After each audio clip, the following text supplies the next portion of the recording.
사랑하는 여러분, 왜 예수를 믿는 우리들에게 더 고통과 시험이 많습니까? 아니, 내가 이제 그 원고를 다 쓰고 나서 이런 질문이 저에게 온 거예요. 왜 예수를 믿는데 왜 우리에게는 고난과 시련이 더 많지? 왜 교회를 다니는데 우리 고난과 시련이 많지? 여러분 어때요? 왜 우리가 고난과 시련이 많아요?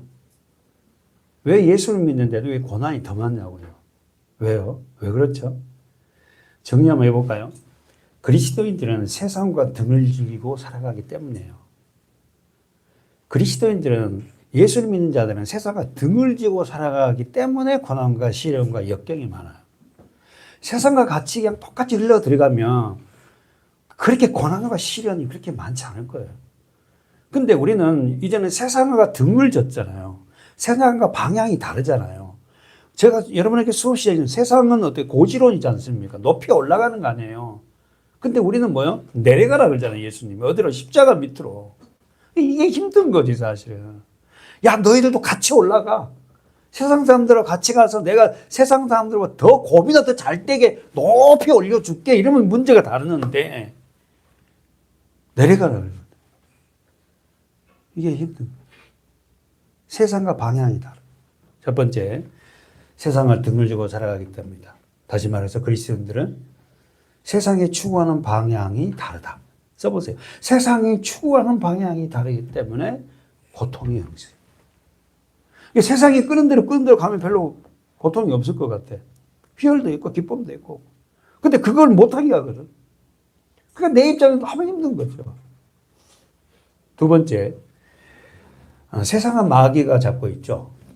아멘이세요? 예, 인정하기 쉽지 않으세요? 세상의 주인이 누굽니까? 사단이죠. 마귀잖아요. 그렇죠? 마귀는 세상의 사람들을 누구를 공격하요? 집사님, 마귀는 누구를 공격해요? 믿는 자들을 공격하죠. 이제 믿음을 딱 갖잖아요. 사단이 그 믿는 자를 공격을 합니다. 내버려 두지 않아요. 예수를 믿지 않을 때는 그냥 내버려 둬요. 그냥. 근데 일단은 예수를 딱 알게 되고 예수를 그냥 제대로 믿어보려 하면은 엄청난 공격이 옵니다. 근데 그 공격을 넘어서야 되는데 이게 못 넘어선 거예요. 그러니까 맨날 거기서 자초돼서 뺑뺑뺑뺑뺑 돈. 이걸 넘어서야 되거든요. 자, 정리 두 번째. 마귀는 믿음을 소유한 사람을 향해 공격한다. 그래서 우리가 힘든 거다. 우리는 알고 힘들어야죠. 그렇지 않습니까? 세 번째 보십시오. 믿음을 소유한 자가 하나님의 말씀을 순종하지 않을 때 하나님은 그 사람에게 어떤 일을 행해요? 고난을 허락해요. 택한 자가 말씀대로 살지 않으면 하나님 내버려 두지 않아요. 똑같아요, 여러분. 여러분이 사랑하는 자녀들 어떻게 해요? 지 마음대로 살면 엄마 아빠가 가만 놔둬요. 아니면은 그거 어떻게 합니까? 아예 어떻게? 징계하죠. 자, 첫 번째 우리는 다시 정리를 합니다. 우리는 예수를 믿는 사람들은 고통이 많습니다. 그 이유는 첫 번째 뭐라고다? 우리는 세상과 등을 지고 살아가기 때문입니다. 다시 말해서 그리스도인들은 세상이 추구하는 방향이 다르다. 잊지 마요. 그 고통이 없다면 여러분 가짜일 수 있다니까. 여전히 우리는 그래서 고난과 고통이 우리에게 따라요. 두 번째, 마귀는 세상에 믿음을 소유한 사람을 향해서 공격을 하기 시작해요. 여러 가지 공격합니다. 자녀가 막 넘어지기도 하고 막 힘들기도 하고 여러 가지로. 세 번째, 믿음을 소유한 자가 하나님 말씀을 순종하지 않을 때 하나님께서는 뭐다? 하나님이 직접 들어요. 하나님이 직접 들 때도 이제 심각하지요. 사단에게 공격을 당하기를 허락해 놓았는데도 말을 안 듣잖아요. 하나님 직접 개입을 하세요. 그러면은 이제 그 가정은 그 사람 풍지박산 하는 거지. 그럴 때 깨달아야 되는데 깨닫지 못하면 하나님이 완전히 매몰차게 하시죠. 자, 그것이 우리는 징계, 파이데이아예요. 쓰세요. 파이데이아, 징계. 이 말은 파이데이아 원어, 헬라어 원어 뜻은 뭐라고? 자식 만들기 프로그램이에요. 내 자식을 만들기 위해서 하나님은 징계합니다. 그러니까 사단이 준 징계인가? 하나님이 내게 준 징계인가 여러분 잘 구별하고 하나님이 마지막 징계를 하면은 그 나라는 물로 끝나는 거예요. 히브리서 보세요. 12장. 히브리서 12장 1절 읽어보세요. 이러므로 우리에게 거다한 증인들이 있으니 무거운 것과 벗어버리고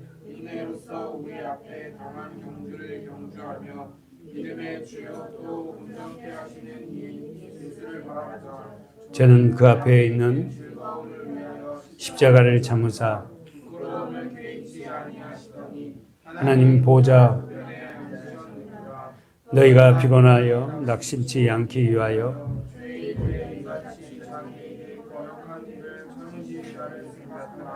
너희가 죄와 싸우되 권한 것 같이 권면하신 말씀을 잊었도다. 일러스되 내 아들아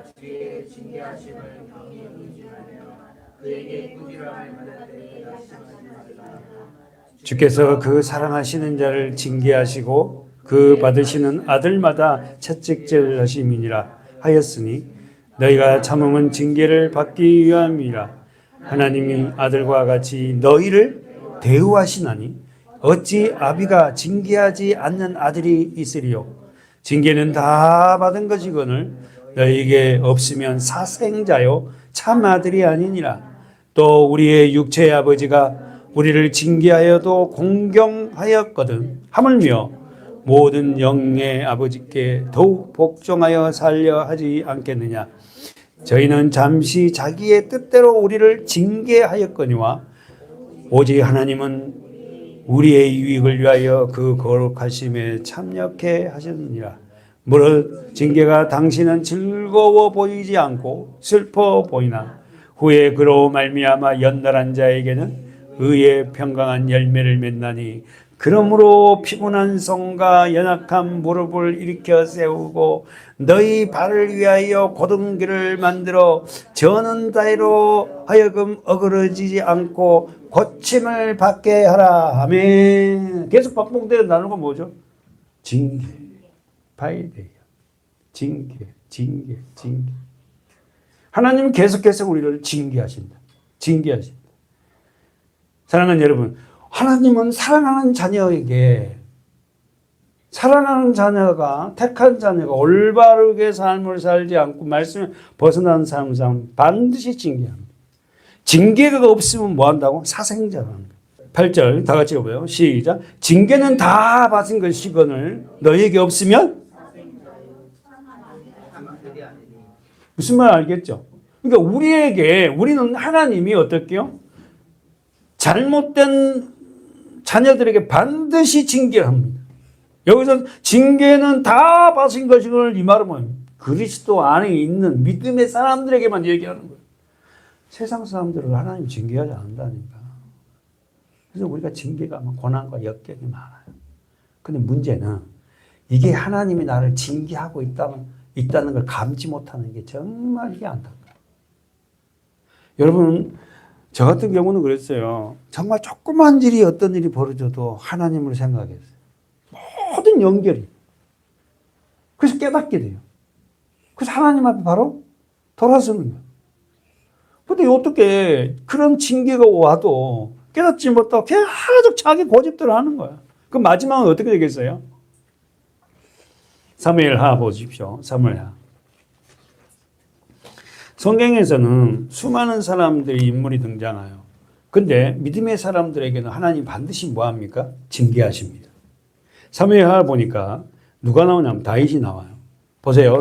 다윗이 하나님께서 어떻게 사랑받는 자잖아요. 다윗 이름이. 근데 다윗이 사랑받는 자, 택함받는 자인데 하나님의 말씀대로 살지 않아요. 그럴 때 하나님은 다윗에게 뭐합니까?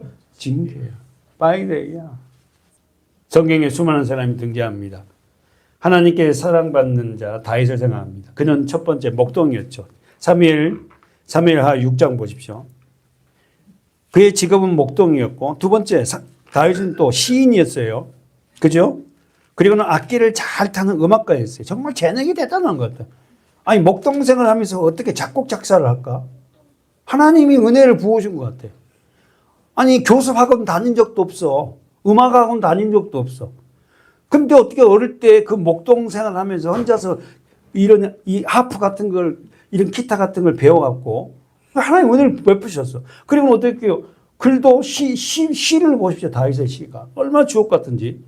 그러나 그는 어떻게 해요? 하나님 앞에 징계를 받습니다. 왜? 하나님이 그를 사랑하게 돼. 그러나 그 하나님한테 징계를 받고 그는 뭐 하죠? 회개하잖아요. 징계를 받을 때마다 다윗은 눈물로 하나님 앞에 기도하면서 막 시인이니까 내 눈물로 때문에 침상이 뜰 정도로 회개합니다. 이렇게 써요. 아니 어떻게 아무리 눈물을 쏟는다고 내가 자는 이 침상이 물 위에 뜹니까? 그 시니까 시적 표현이니까 하나님 앞에 한없이 우는 거야. 잘못했다고. 사무엘하 6장을 보면 12절을 보십시오. 다 같이 읽어보십시다. 시작. 호ゲ다윗 왕의 고하여 가로되 여호와께서 하나님의 궤를 인하여 오벳 에돔의 집과 그 모든 소유에 복을 주셨다 한지라. 다윗이 가서 하나님의 궤를 기쁨으로 메고 오벳 에돔 집에서 다윗 성으로. 무슨 말이냐면 여러분 오벳 에돔이라는 이 사람 집에 법궤가 석 달이 있었어. 그러니까 이 법궤가 석 달 그 집에 있는데 그 집이 굉장한 복을 받았다는 소식을 들어요. 여기서 복이란 말은 원어가 바라크예요. 그러니까 여러분 개념이 잘못되면 복이라 그러니까 막 물질적으로 이런 게 아니라 이 원어가 뭐냐면 다시 보죠. 12절 보십시오. 사무엘하 6장에 그 오벳 에돔 집과 그 집이 여호와 하나님의 궤로 인하여 언더라는 집은 하나님의 법궤로 인하여 오벳 에돔의 집과 그 모든 소유에 복을 주셨다 한지라. 이 복을 받았다는 소식을 듣고 이 복이라는 건 뭐냐면 하나님 앞에 무릎을 꿇는 거예요. 여러분 하나님 앞에 무릎을 꿇고요. 우리가 어떤 일을 할 때마다 하나님이 육신적인 그 물질의 복도 보여줘요. 보여줍니다. 물질이 새지 않게 한다니까. 하나님 앞에 무릎을 꿇지도 않으면서 이 복만 추구하면 복이 쌈이 까지면 다 샌다니까.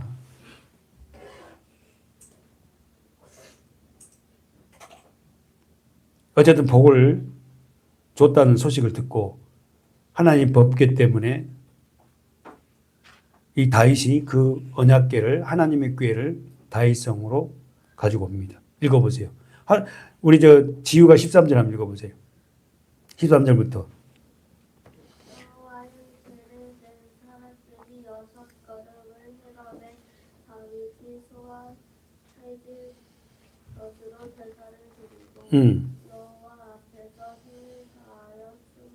추고 제사장이 입는 옷을 입었어요. 그리고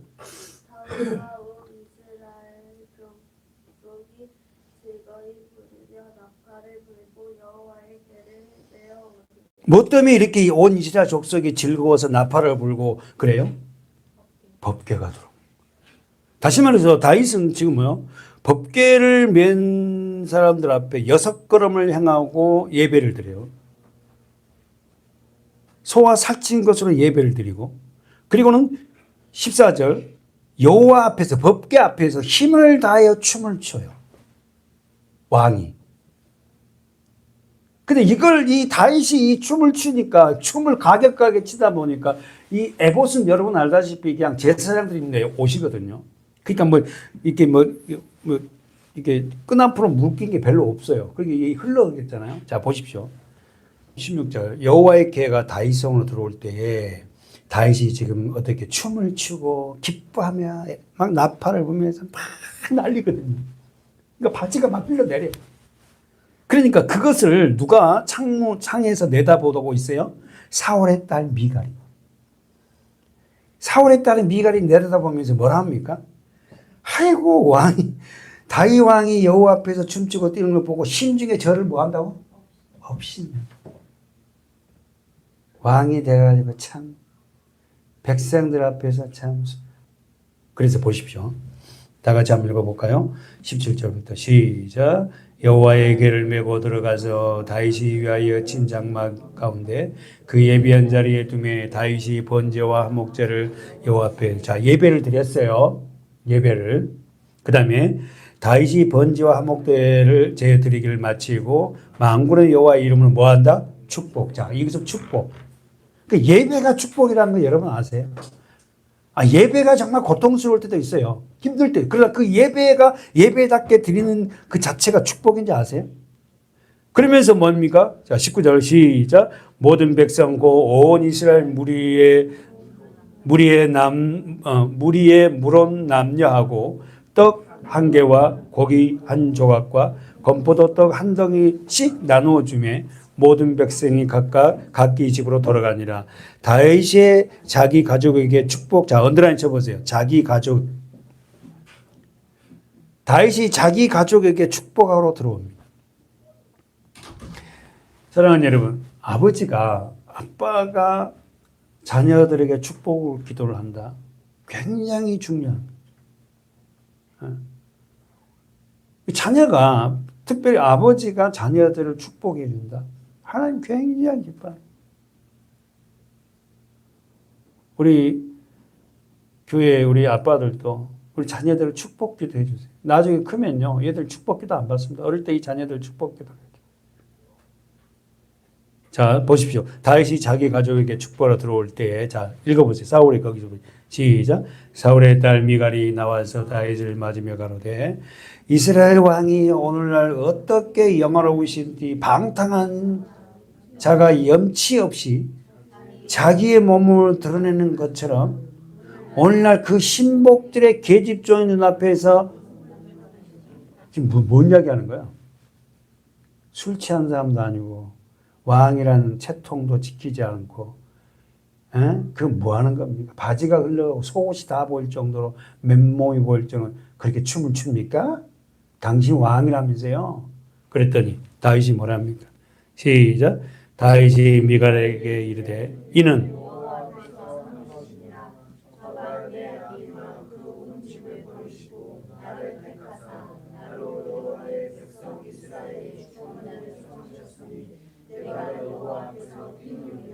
내가 이보다 더 낮아져서 천하게 보일지라도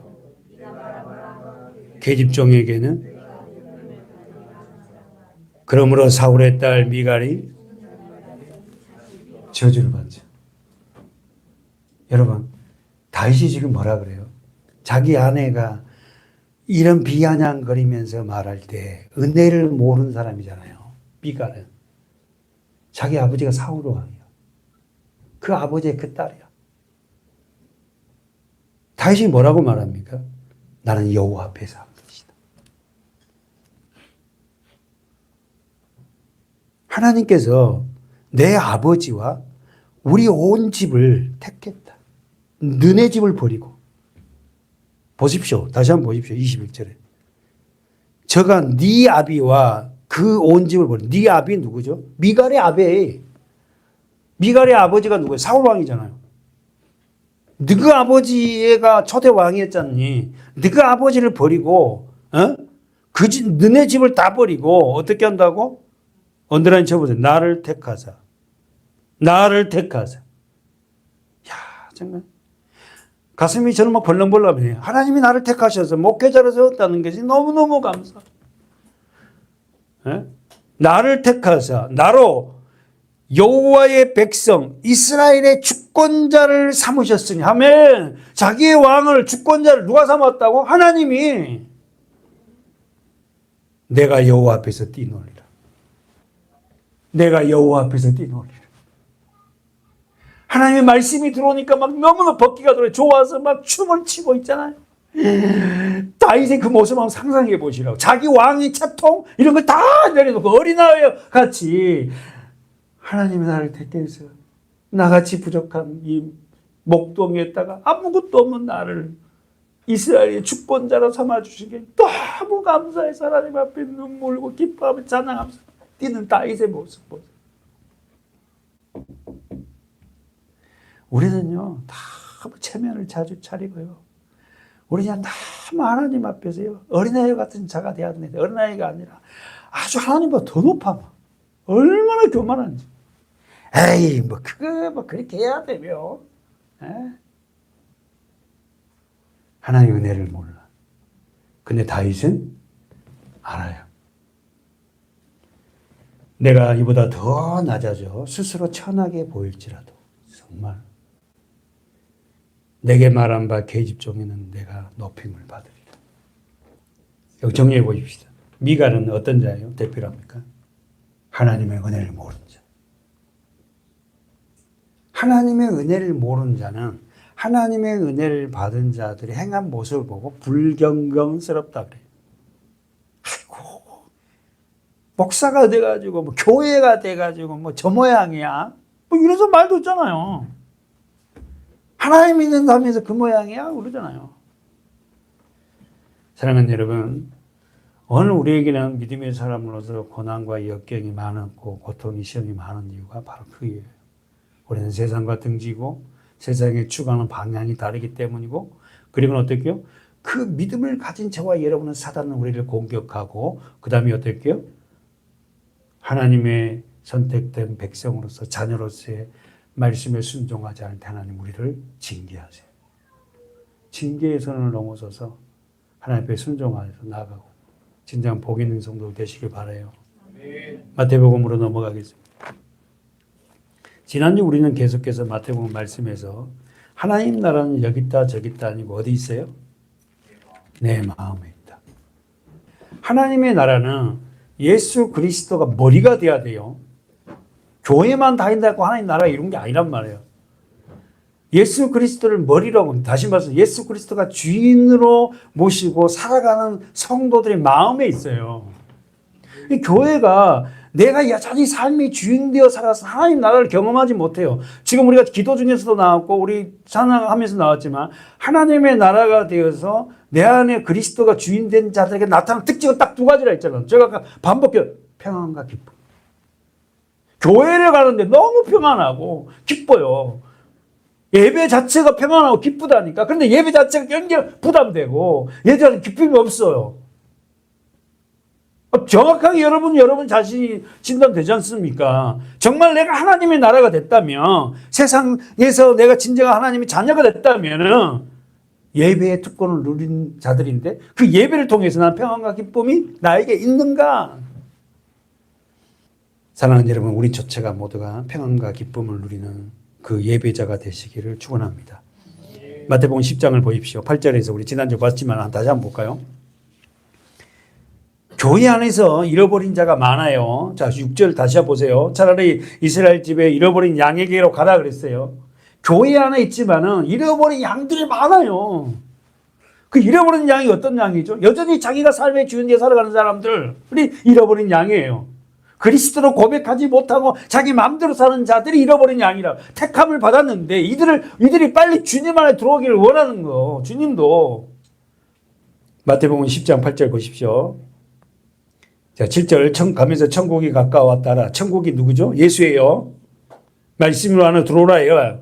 그러면서 어떻게 합니까? 우리 지난주 배워서 병든 자를 고치며 죽은 자를 살리며 문둥이를 깨끗게 하며 귀신을 쫓아내며 너희가 거저 받았으니 거저 주라. 여기서 병든 자, 죽은 자, 문둥병에 걸린 자, 귀신 들린 자가 누구예요?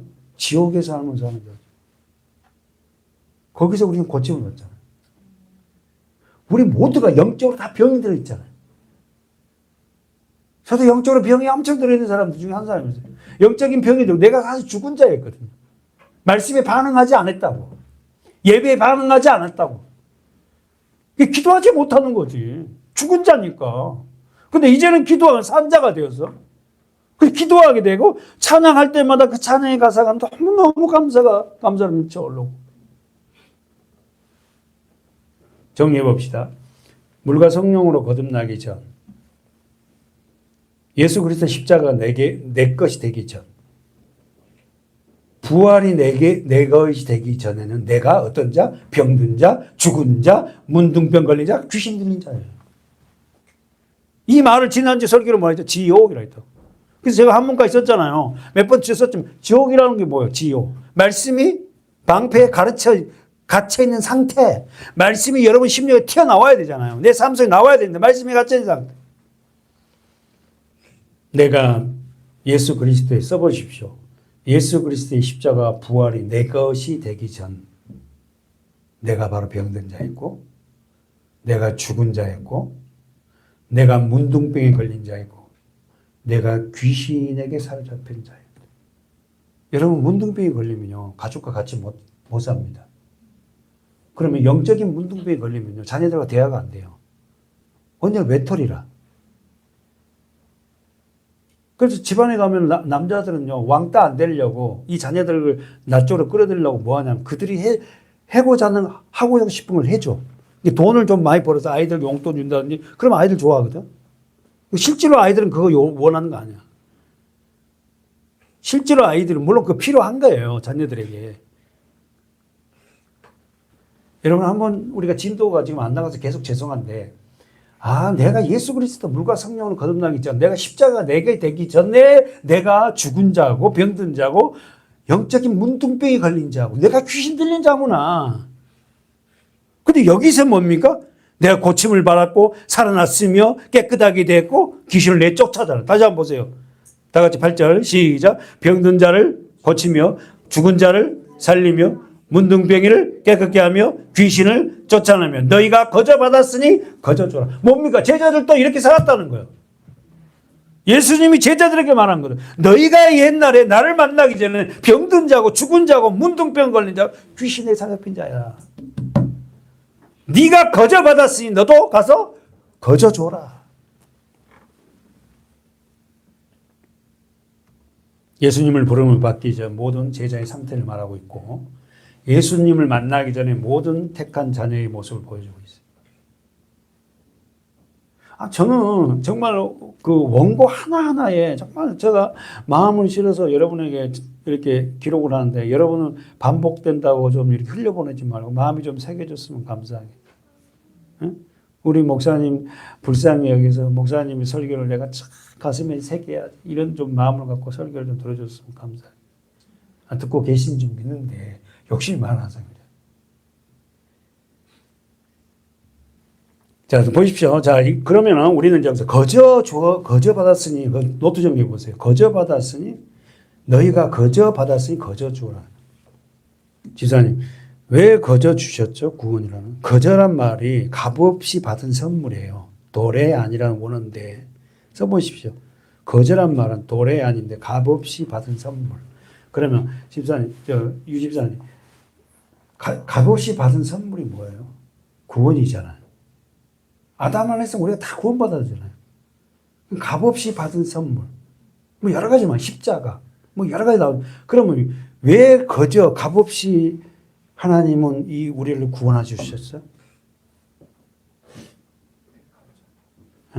세상 가치로 환산할 수가 없잖아요. 100억을 주고 우리 생명을 바꾸겠어요? 1000억을 주고 우리 생명을 살 수 있어요? 정리해 볼까요? 왜 거저 주셨죠? 왜 값없이 구원의 선물을 주셨죠? 써보십시오. 세상 가치로 환산할 수 없다. 세상 어떤 곳으로 구원의 값을 치를 수 있는 값이 없다. 그래서 거저야. 그래서 거저라는 거야. 그 세상 사람들은 복음을 모르면 거저는 너무 우습게 생각하는 거야. 십자가를 너무 우습게 생각해. 교회를 다니는 걸 너무 우습게 생각해. 세상 가치로는 절대 이 가격을 매길 수가 없기에 치를 수가 없기에 하나님은 거저 우리에게 구원을 선물로 주셔요. 예수를 거저 주셨어요. 십자가를 거저 주셨어요. 정리해보세요. 예수님으로부터 아무 대가도 받지 않고 그분의 은혜로 구원의 선물을 거저 받았어요. 아멘이죠? 아무 대가, 아무것도 없이 하나님은 우리에게 구원의 선물을 거저 주셨어요. 제가 여러분 그 설교 시간에 가장 많이 인용한 말씀이 어딘가 찾아봤더니 에베소서 2장이 있더만. 그렇죠? 한번 가봅시다. 여러분에게 가장 많이 인용했던 말씀이 에베소서 2장. 에베소서 2장. 결심 아멘. 자, 읽어보세요. 하진이가 8절부터 한번 읽어보길 바랍니다. 에베소서 2장 8절부터.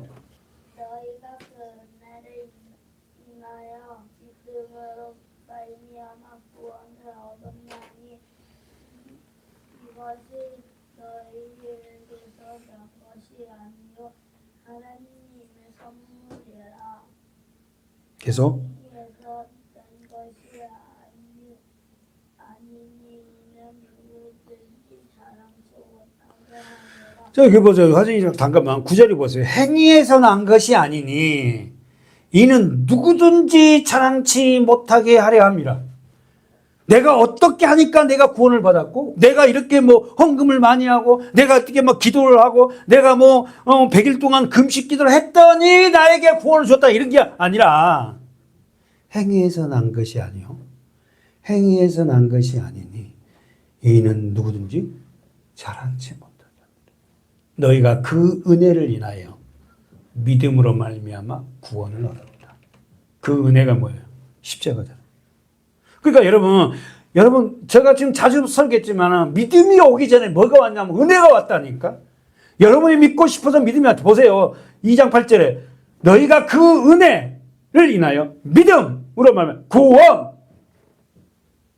그 믿음이라는 것은 내가 예수를 믿게 되는 것, 말씀을 믿게 될 수 있다는 것은 하나님이 내게 은혜를 부으신 거예요. 그래서 그 말씀이 믿어지는 거예요. 우리 예수를 본 적이 없어요. 근데 이 말씀을 통해서 어떻게 예수가 보여요. 우리는 세상이 어떻게 만들어지게 보지 못했어요. 그러나 창세기를 읽으면서 말씀을 읽으면서요. 세상이 어떻게 만들어졌다는 것을 믿어요. 그 은혜를 인하여 믿음으로 말미암아 구원을 얻었나니 이것이 너희에게서 난 것이 아니고 하나님의 선물이다. 최고의 선물을 받은 거예요. 사랑하는 여러분, 우리가 최고의 선물을 받은 거예요. 예수 그리스도. 그분의 은혜입니다. 제가 목회자가 될 수 있도록 또 하나님의 은혜예요. 제가 목회자가 되고자 해서 된 게 아니에요. 여러분과 제가 이렇게 믿음 생활하게 된 것도 하나님의 은혜예요. 은혜. 가정을 이루는 것도, 우리가 세상에서 돈을 버는 것도, 우리가 이렇게 살고 있는 이 자체도요, 모두가 하나님의 은혜라니까. 하나님의 은혜야. 하나님의 그 은혜가 너무 감사합니다. 10절 보십시오. 다 같이 한번 읽어볼까요? 에베소 2장 10절은 시작. 우리는 그의 만드신 바라 그리스도 예수 안에서 선한 일을 위하여 지으심을 받은 자니 이 일은 하나님이 전에 예비하사 우리로 그 가운데로 할렐루야. 다시 한번 10절에 우리는 그가 만드신 작품이다. 우리는 그의 만드신 바라 이 말을 돌리면 우리는 그의 작품이라는 거야. 하나님이 나를 이렇게 만들었다. 얼굴을 얘기한 게 아니야. 우리의 심성을, 우리의 마음. 그래서 나는 하나님의 작품이에요. 그래서 우리는 예수 그리스도 은혜 안에서 어때요? 당당합니다. 하나님이 나를 이렇게 만드셨거든. 왜 하나님이 나를 이렇게 만들었죠? 첫 번째, 그리스도 예수 안에서 선한 일을 위하여 만드신 거예요. 하나님이 나를 왜 만드냐고. 하나님이 나를 이 세상에 왜 태어나게 했냔 말이에요. 왜 하나님이 나를 갖다가 그리 고난 가운데 역경 가운데 나를 그렇게 내던졌고 그렇게 살게 했냔 말입니다. 그 이유는 딱 한 가지다. 내가 예수 그리스도 안에서 선한 일을. 삶의 목적이 뭡니까? 예수 안에서 선하신 일을 계속해서 행하며 살아가라. 그러면 선한 일이 뭔지 아시잖아. 선한 일이 뭐 예수밖에 없잖아. 나를 통하여서 이웃이 구원을 받고, 나를 통하여서 자녀들이 구원을 받고, 사랑하는 남편, 사랑하는 아내가 구원을 받고, 교회가 세워지고, 이 영역이 더 넓어질수록 어떻게 충만한 은혜겠잖아. 여러분 혼자서 멈출 수가 없다니까, 이게. 진정한 은혜가 부어지면 여러분 안에서 그들의 그 은혜가 갇혀있지 않아요. 반드시 튀어나오지. 두 번째, 나를 그렇게 만드신 이유는 첫 번째, 예수 그리스도의 선한 일을 위해서 나를 지었어요. 두 번째, 이 일은 하나님이 전에 예비하사 우리로 그 가운데서 행하게 하려 하신. 어떤 사람이 행복해요? 내가 어떤 존재를 알고 왜 살아야 되는지를 알고 그 하나님의 뜻에서 살아가는 삶, 그 삶을 사는 자가 행복한 자야. 근데 나의 존재가 어떤 존재를 모르고 그냥 막연히 그냥 사는 사람, 가장 불행한 사람이에요. 다시 가봅시다. 마태복음 10장 9절 보십시오. 자, 거절한 말씀을 우리 지금 주었어요. 세상 것으로 환산할 수 없는 그거기 때문에 너도 거저 받았으니 거저 주어라. 됐죠? 아멘. 자, 읽어보세요. 9절부터 14절까지입니다. 시작. 너희가 너희 전대에 금이나 등을 가지지 말고 여행을 위하여 신이나 지팡이를 가지지 말라. 이는 일꾼이 아무 성에나 그 중에 합당한 자를 찾아내어 너희 떠나기까지 거기 머물라. 또 그 집에 들어가면서 평안하기를 빌라. 그 집이 이에 합당하면 너희 빈 평안이 거기 임할 것이요 만일 합당치 아니하면 그 평안이 너희에게 돌아올 것이라. 누구든지 너희를 영접도 아니하고 너희 말을 듣지도 아니하거든 그 집이나 성에서 나가 너희 발의 먼지를 떨어버리라. 내가 진실로 너희에게 이르노니 심판날에 소돔과 고모라 땅이 그 성보다 견디고 있으니라. 자, 보십시오. 여행 갈 때, 자, 보십시오. 자, 본문 다시 해보세요. 너희 전대, 금, 은 등을 가지지 말고, 자, 10절에 보세요. 동그라미 여행을 위하여, 여행. 여러분, 여행 갈 때는 어떻게 해야 돼요? 가장 짐을, 준비를 해야 되는데, 어떻게, 짐을 어떻게 해야 되죠? 냉장고 이고 가야 됩니까? 최소한으로 해야 돼요. 간단하게, 최소한으로 해야 돼요. 자, 써보세요. 여행을 위하여, 자, 10절에 보십시오. 여행을 위하여 주머니나 두볼옷이나 신이나 지팡이를 그런데 가지지 말래. 지금 우리가 여행을 위해서는 필요한 게 뭡니까? 9절에 보니까 필요한 게 뭐예요? 전대가 뭐예요? 지갑이에요. 그리고 금, 은, 동, 뭡니까? 돈이죠. 근데 지금 주님이 제자들에게 뭐라 했냐면 여행을 위하여 전대나 금이나 은이나 등을 가지지 말고 여행을 위하여 주머니나 두볼옷이나 신이나 지팡이 가지지 말라. 아니 여러분 지금 주님이 말씀하신 이 모든 것들은 여행을 위해서 필수품 아닙니까? 돈이 없이 여행을 어떻게 가? 그리고는 두벌로 옷도 한 벌만 입고 가래. 그 다음에 신발, 지팡이를 더 가지지 말고 그냥 그대로 가래. 지팡이도 가지지 말래. 그럼 여러분 보세요. 노트 정리해봐요. 주머니는 뭐 하는 거예요? 여행할 때 필요한 도구를 담는 거잖아요. 두 번째, 두벌 옷은 뭐예요? 두벌 옷도 갖지 말래. 10절에서. 두벌 옷은 왜 그래요? 아니, 그렇게 여행하다가 옷을 버리면 어떻게, 갈아입을 옷이 있어야 될 거 아닙니까? 그리고 여러분, 특별히 유태인, 그쪽 지역에는 어떻게 하죠? 밤이 되면 굉장히 기온차가 심해요, 이게.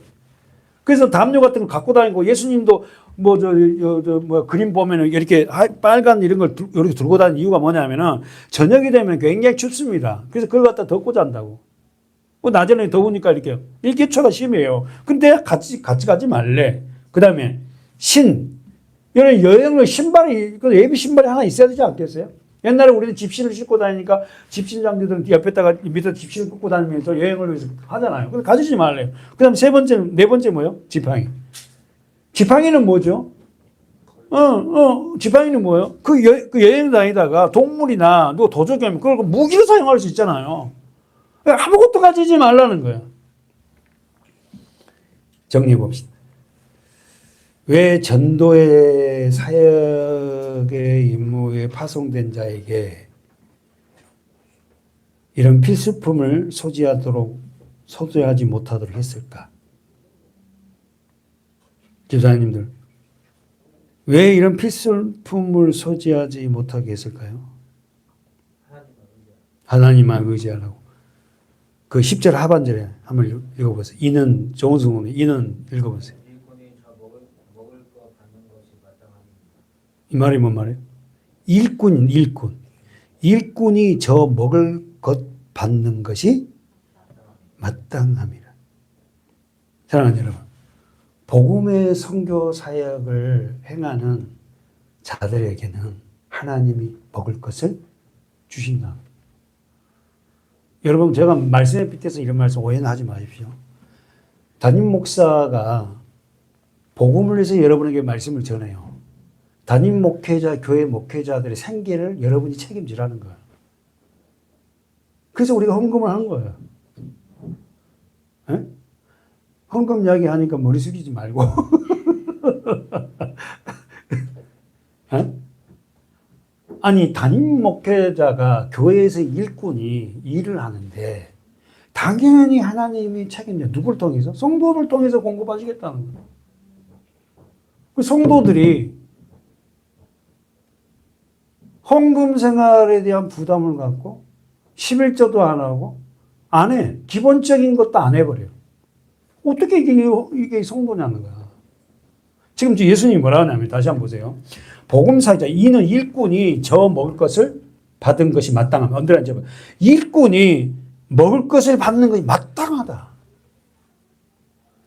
교회에서 담임 목회자가 일꾼으로서 여러분에게 말씀을 먹이는 사역자인데 사역자에게 교회 성도들이 책임을 지할 게 있다. 뭐냐? 기본 생활권 책임져야 한다는 거지. 하나님이 뭐 뚝 떨어지면 줍니까? 자신의 생애를 위해서 일은 할 수 없지만 복음 사역자는 성도로부터 도움을 받아서 살아갈 것이라는 말씀이에요. 지금 예수님이 제자들에게 복음 사역자들에게 생계를 걱정하지 말라는 이유가 뭐예요? 말라는 이유가 뭐예요? 자, 읽어보세요. 자, 11절 시작. 아무 성이나 촌에 들어가든지 그 중에 합당한 자를 찾아내어 너희 떠나기까지 아멘. 그 집에 머물. 그 집에서 머물며 그 집에서 너의 생계를 책임질 것이다. 거기 단어가 어디다가 언더라인처럼 했죠? 합당한 자. 저는 여러분과 우리 교회가 그런 합당한 자가 되어서 최소한의 목회자의 복음 전도자의 그 생계를 책임을 지는 성도들이 돼야 돼요. 여러분 부담을 가지라고 하는 얘기가 아니에요. 디모데전서는 가보고요. 이 본문 가지고 뭐라고 얘기하는지 디모데전서 목회자 서신이잖아요. 디모데전서 5장 읽어보세요. 다 같이 디모데전서 5장 17절 18절 시작. 잘 다스리는 장로들을 배나 존경할 자로 여기되 가르침에 수고하는 더할 것이라. 성경에 이르렀을 때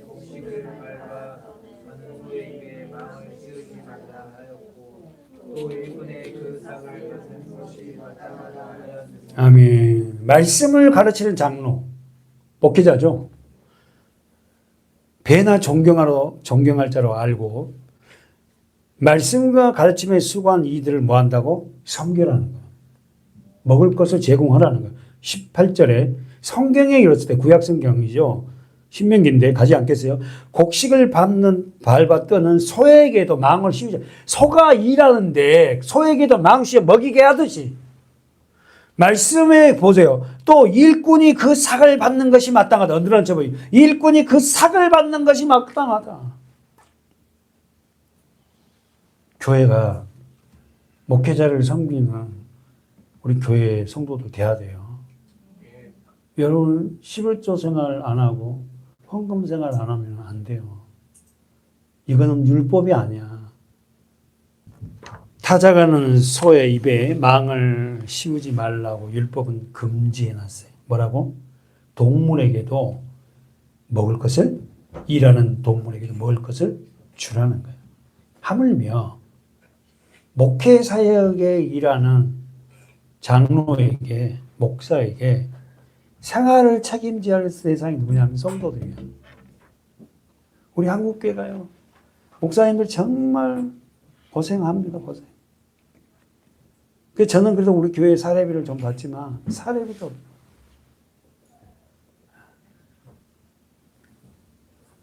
정말 앞으로 더 힘들 것 같아요.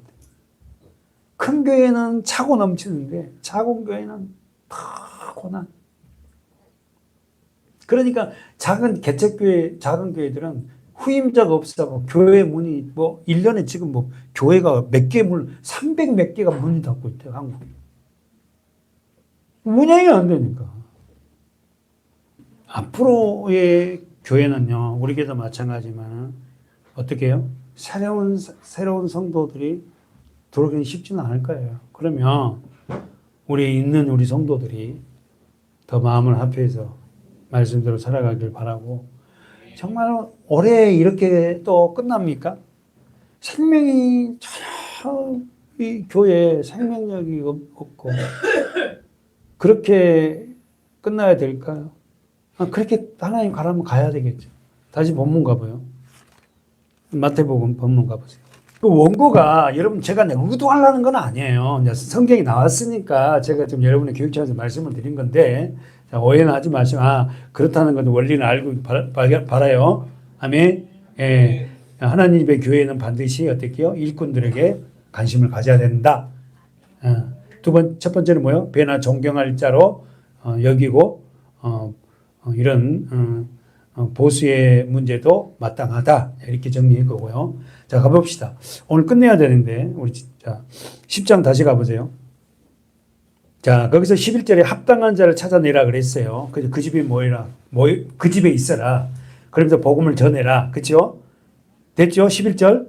성이나 촌에 들어가거든 그 중에 합당한 자 집을 찾아가서 합당한 그 집에서 머물러라. 근데 12절 보세요.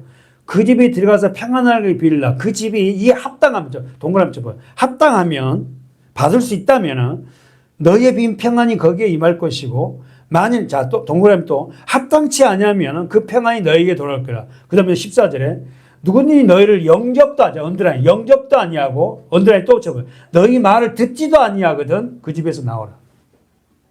그리고는 뭐랍니까? 발의 먼지를 떨어버리라. 자, 써보세요. 발의 먼지를 떨어버리라. 자, 정리하고 마칠 건데, 이 발의 먼지를 떨어버리라. 이 말은 뭡니까? 아주 극도로 격렬한 상징적인 표현이에요. 그 집에 있는 먼지라도 붙어 있지 않게끔 떨어버리고 나오라. 완전 저주스러운 거죠.